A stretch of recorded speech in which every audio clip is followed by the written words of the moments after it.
Bonjour. Aujourd'hui, 20 000 lieues sous les mers de Jules Verne, chapitre 19, Vanikoro. Ce terrible spectacle inaugurait la série des catastrophes maritimes que le Nautilus devait rencontrer sur sa route. Depuis qu'il suivait des mers plus fréquentées, nous apercevions souvent des coques naufragées qui achevaient de pourrir entre deux eaux, et plus profondément des canons, des boulets, des ancres, des chaînes et 1000 autres objets de fer que la rouille dévorait. Cependant, toujours entraînés par ce Nautilus, où nous vivions comme isolés, le 11 décembre nous eûmes connaissance de l'archipel des Pomotou, ancien groupe dangereux de Bougainville, qui s'étend sur un espace de 500 lieues de l'est-sud-est à l'ouest-nord-ouest, entre 13 degrés 30 minutes et 23 degrés 50 minutes de latitude sud, et 125 degrés 30 minutes et 151 degrés 30 minutes de longitude ouest, depuis l'île d'Ussy jusqu'à l'île Lazareff. Cet archipel couvre une superficie de 370 lieues carrées et il est formé d'une soixantaine de groupes d'îles, parmi lesquels on remarque le groupe Gambier, auquel la France a imposé son protectorat. Ces îles sont coralligènes. Un soulèvement lent mais continu, provoqué par le travail des polypes, les reliera un jour entre elles. Puis cette nouvelle île se soudera plus tard aux archipels voisins, et un cinquième continent s'étendra depuis la Nouvelle-Zélande et la Nouvelle-Calédonie jusqu'aux Marquises. Le jour où je développais cette théorie devant le capitaine Nemo, il me répondit froidement. Ce ne sont pas de nouveaux continents qu'il faut à la Terre, mais de nouveaux hommes. Les hasards de sa navigation avaient précisément conduit le Nautilus vers l'île Clermont-Tonnerre, l'une des plus curieuses du groupe, qui fut découvert en 1822 par le capitaine Bell de la Minerve. Je pus alors étudier ce système madréporique auquel sont dues les îles de cet océan. Les madrépores, qu'il faut se garder de confondre avec les coraux, ont un tissu revêtu d'un encroûtement calcaire et les modifications de sa structure ont amené M. Milne Edwards, mon illustre maître, à les classer en 5 sections. Les petits animalcules qui sécrètent ce polypier vivent par milliards au fond de leurs cellules. Ce sont leurs dépôts calcaires qui deviennent rochers, récifs, îlots, îles. Ici, ils forment un anneau circulaire entourant un lagon ou petit lac intérieur que des brèches mettent en communication avec la mer. Là, ils figurent des barrières de récifs semblables à celles qui existent sur les côtes de la Nouvelle-Calédonie et de diverses îles des Pomotou. En d'autres endroits, comme à La Réunion et à Maurice, ils élèvent des récifs frangés, hautes murailles droites, près desquelles les profondeurs de l'océan sont considérables. En prolongeant à quelques encablures seulement les accords de l'île Clermont-Tonnerre, j'admirais l'ouvrage gigantesque accompli par ces travailleurs microscopiques. Ces murailles étaient spécialement l'œuvre des madréporaires désignés par les noms de millepores, de porites, d'astrées et de méandrines. Ces polypes se développent particulièrement dans les couches agitées de la surface de la mer, et par conséquent c'est par leur partie supérieure qu'ils commencent ces substructions, lesquelles s'enfoncent peu à peu avec les débris des sécrétions qui les supportent. Telle est du moins la théorie de M. Darwin, qui explique ainsi la formation des atolls, théorie supérieure selon moi à celle qui donne pour base aux travaux madréporiques des sommets de montagnes ou de volcans immergés à quelques pieds au-dessous du niveau de la mer. Je pus observer de très près ces curieuses murailles, car, à leur aplomb, la sonde accusait plus de 300 mètres de profondeur et nos nappes électriques faisaient étinceler ce brillant calcaire. Répondant à une question que me posa Conseil sur la durée d'accroissement de ces barrières colossales, je l'étonnai beaucoup en lui disant que les savants portaient cet accroissement à 1/8 de pouce par siècle. Donc, pour élever ces murailles, me dit-il, il a fallu 192 000 ans, mon brave Conseil, ce qui allonge singulièrement les jours bibliques. D'ailleurs, la formation de la houille, c'est-à-dire la minéralisation des forêts enlisées par les déluges, a exigé un temps beaucoup plus considérable. Mais j'ajouterai que les jours de la Bible ne sont que des époques et non l'intervalle qui s'écoule entre 2 levées de soleil, car d'après la Bible elle-même, le soleil ne date pas du premier jour de la création. Lorsque le Nautilus revint à la surface de l'océan, je pus embrasser dans tout son développement cette île de Clermont-Tonnerre, basse et boisée. Ces roches madréporiques furent évidemment fertilisées par les trombes et les tempêtes. Un jour, quelques graines, enlevées par l'ouragan aux terres voisines, tomba sur les couches calcaires, mêlées des détruits décomposés de poissons et de plantes marines qui formèrent l'humus végétal. Une noix de coco, poussée par les lames, arriva sur cette côte nouvelle. Le germe prit racine. L'arbre, grandissant, arrêta la vapeur d'eau. Le ruisseau naquit. La végétation gagna peu à peu. Quelques animalcules, des vers, des insectes, abordèrent sur des troncs arrachés aux îles du vent. Les tortues vinrent pondre leurs œufs. Les oiseaux nichèrent dans les jeunes arbres. De cette façon, la vie animale se développa, et, attiré par la verdure et la fertilité, l'homme apparut. Ainsi se formèrent ces îles, œuvres immenses d'animaux microscopiques. Vers le soir, Clermont-Tonnerre se fondit dans l'éloignement, et la route du Nautilus se modifia d'une manière sensible. Après avoir touché le tropique du Capricorne par le 135e degré de longitude, il se dirigea vers l'ouest-nord-ouest, remontant toute la zone intertropicale. Quoique le soleil de l'été fût prodigue de ses rayons, nous ne souffrions aucunement de la chaleur, car à 30 ou 40 mètres au-dessous de l'eau, la température ne s'élevait pas au-dessus de 10 à 12 degrés. Le 15 décembre, nous laissions dans l'Est le séduisant archipel de la Société et la gracieuse Tahiti, la reine du Pacifique. J'aperçus le matin, à quelques miles sous le vent, les sommets élevés de cette île. Ses eaux fournirent aux tables du bord d'excellents poissons, des maquereaux, des bonites, des albicores et des variétés d'un serpent de mer nommé Munérophis. Le Nautilus avait franchi 8100 miles. 9780 miles étaient relevés au loch lorsqu'il passa entre l'archipel de Tonga-Tabou, où périrent les équipages de l'Argo, du Port-au-Prince et du Duke of Portland, et l'archipel des navigateurs où fut tué le capitaine de l'Angle, l'ami de la Pérouse. Puis il eut connaissance de l'archipel Viti, où les sauvages massacrèrent les matelots de l'Union et le capitaine Bureau de Nantes, commandant l'aimable Joséphine. Cet archipel, qui se prolonge sur une étendue de 100 lieues du nord au sud et sur 90 lieues de l'est à l'ouest, est compris entre 6 degrés et 2 degrés de latitude sud et 174 et 179 degrés de longitude ouest. Il se compose d'un certain nombre d'îles, d'îlots et d'écueils, parmi lesquels on remarque les îles de Viti-le-Voux, de Vanois-le-Voux et de Camp-du-Bon.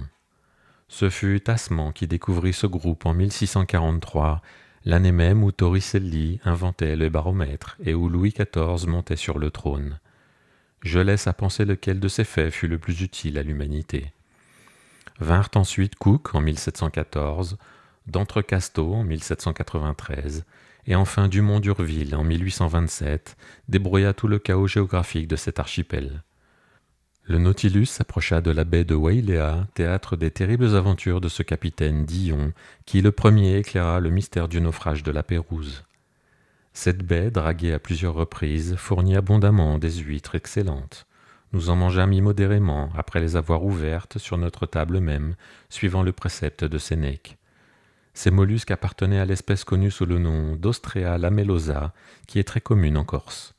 Ce banc de Wailea devait être considérable et certainement, sans des causes multiples de destruction, ces agglomérations finiraient par combler les baies, puisque l'on compte jusqu'à 2 millions d'œufs dans un seul individu.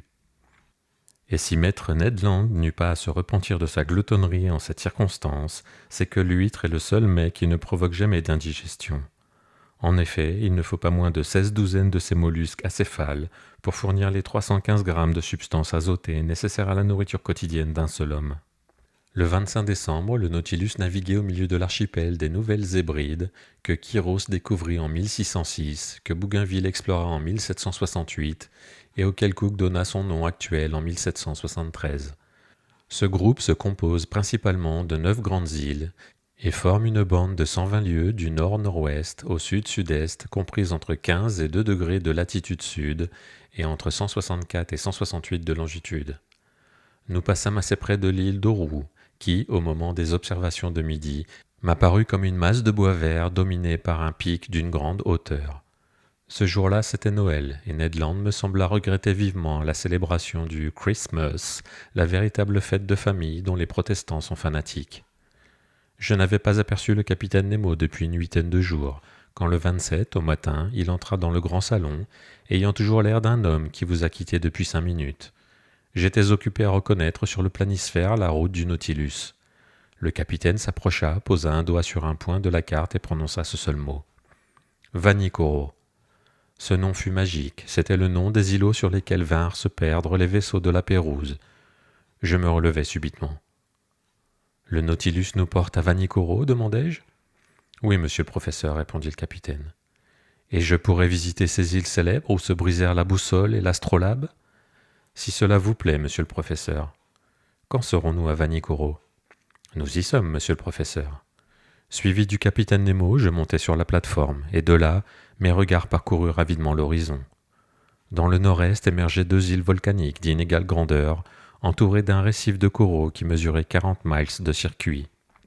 Nous étions en présence de l'île de Vanikoro proprement dite, à laquelle Dumont d'Urville imposa le nom de l'île de la Recherche, et précisément devant le petit havre de Vanou, situé par 16 degrés 4 minutes de latitude sud et 164 degrés 32 minutes de longitude est. Les terres semblaient recouvertes de verdure depuis la plage jusqu'au sommet de l'intérieur que dominait le mont Kapogo, haut de 476 toises.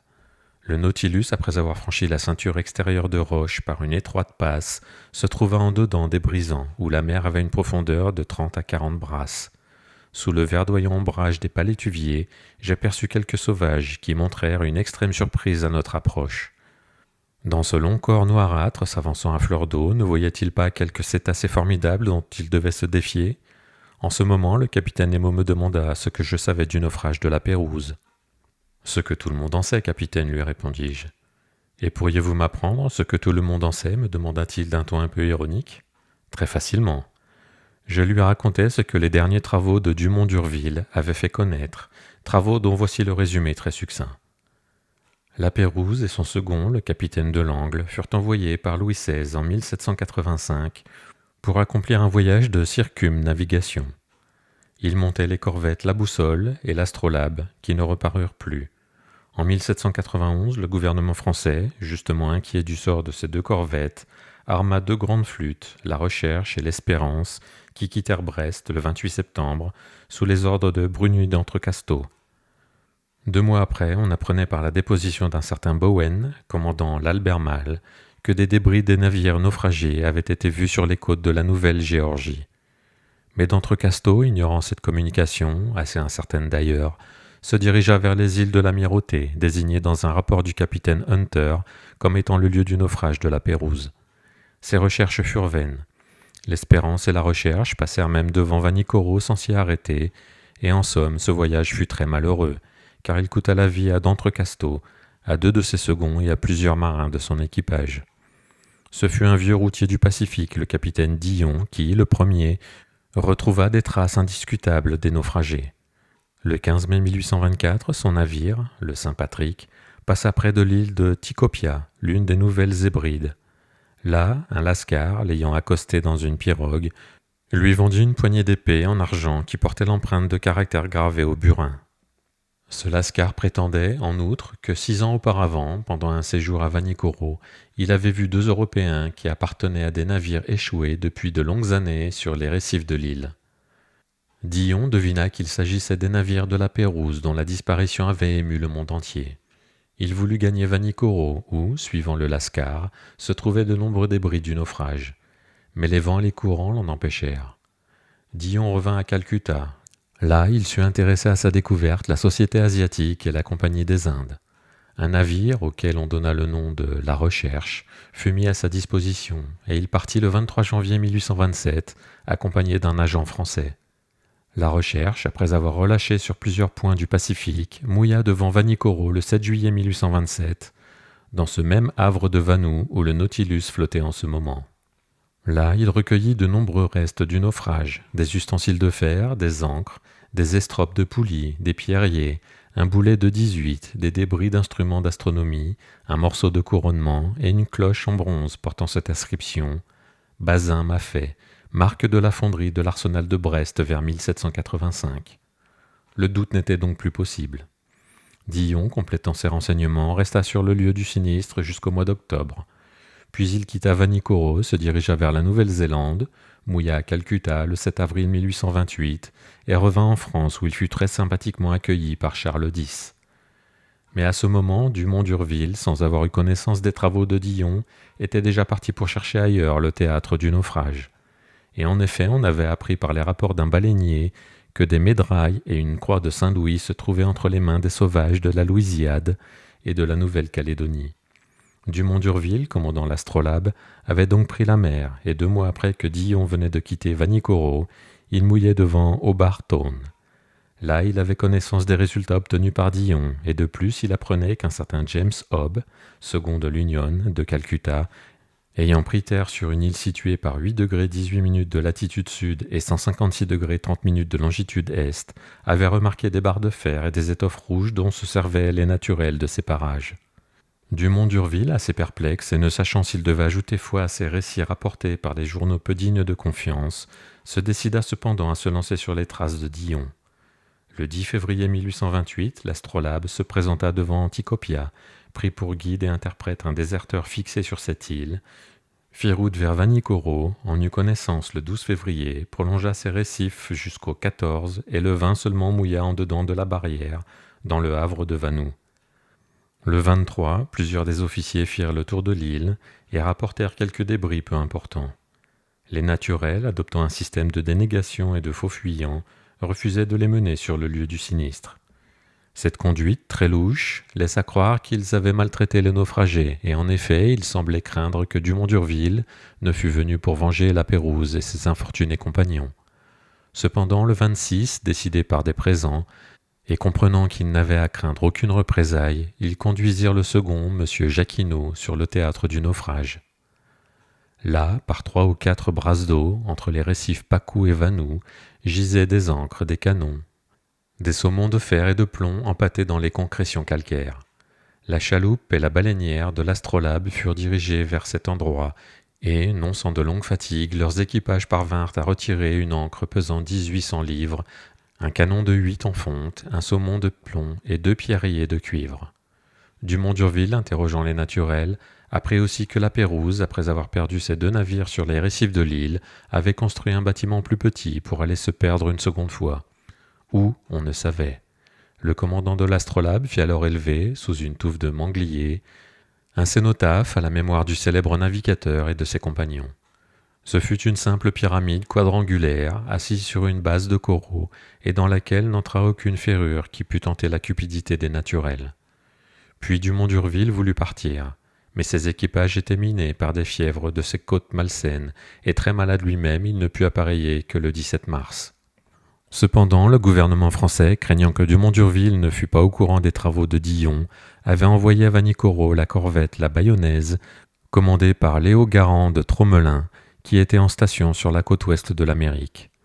La Bayonnaise mouilla devant Vanikoro quelques mois après le départ de l'Astrolabe, ne trouva aucun document nouveau, mais constata que les sauvages avaient respecté le mausolée de la Pérouse. Telle est la substance du récit que je fis au capitaine Nemo. Ainsi, me dit-il, on ne sait pas encore où est allé périr ce 3e navire construit par les naufragés sur l'île de Vanikoro ? On ne sait. Le capitaine Nemo ne répondit rien et me fit signe de le suivre au grand salon. Le Nautilus s'enfonça de quelques mètres au-dessous des flots et les panneaux s'ouvrirent. Je me précipitai vers la vitre et sous les empattements de coraux, revêtus de fongies, de siphonules, d'alcyons, de cariophiles, à travers des myriades de poissons charmants, des girelles, des glyphisidons, des pomphérides, des diacopes, des holocentres, je reconnus certains débris que les dragues n'avaient pu arracher, des étriers de fer, des ancres, des canons, des boulets, une garniture de cabestan, une étrave, tout objet provenant des navires naufragés et maintenant tapissé de fleurs vivantes. Et pendant que je regardais ces épaves désolées, le capitaine Nemo me dit d'une voix grave. Le commandant La Pérouse partit le 7 décembre 1785 avec ses navires La Boussole et l'Astrolabe. Il mouilla d'abord à Botany Bay, visita l'archipel des Amis, la Nouvelle-Calédonie, se dirigea vers Santa Cruz et relâcha le Namuka, l'une des îles du groupe Apaï. Puis ses navires arrivèrent sur les récifs inconnus du Vanikoro. La Boussole, qui marchait en avant, s'engagea sur la côte méridionale. L'Astrolabe vint à son secours et s'échoua de même. Le premier navire se détruisit presque immédiatement. Le second, engravé sous le vent, résista quelques jours. Les naturels firent assez bon accueil aux naufragés.